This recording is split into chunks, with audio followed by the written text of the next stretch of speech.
Awadayaal war degdeg ah warar kala duwan oo ku saabsan dhulgariirka ayaa waxaa kasoo baxaya magaalada Istanbul oo markaasi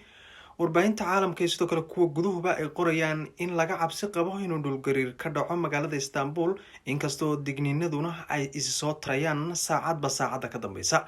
Haddaba daawadayaal halkan oo aad arkaysaan waxaa wararkii ugu dambeeyay sheegayaan in markaasi magaalada Istanbul dhulgariir laga cabsi qabo oo markasta ay digniino markaasi hor la bixinayaan oo markaasi mudan in dadku ay markasta feejignaadaan saacad walba taas oo la micnaa in wararkii hore hadba marka ka dambeysa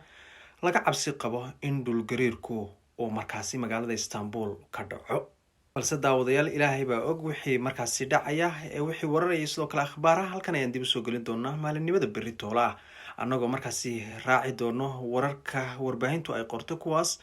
oo aad ka arkaysaan halkan inay saacadii ugu dambeeyay hadda 3 saac ka hor iyo sidoo kale saacado horeba waxaa la soo dhigay wararka la xiriira dhulgariirka oo markaasi doctor arintan Al Jazeera u falanqeynayay ayaa waxa uu sheegay in si weyn looga cabsi qabo inuu dhulgariir ka dhaco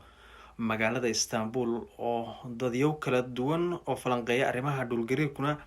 ay sheegayaan in haddii uu magaalada Istanbul dhulgariir ka dhaco laga yaabo inay ku dhintaan dadyow markaasi milyan kor u dhaafaya sida warbaahintu ay qorayso. daawadayaal wixii war ah halkan ayaan dib u soo gelin doonaa intaas ayaa kasoo kordhay waxaase arrintan ay u muhiimsan in dadku ay feejignaadaan saacad kasta. waa mahadsantiin saaxiibayaal muuqaalka si share garay aniguna waxaan ahay Cabdi Nadaara.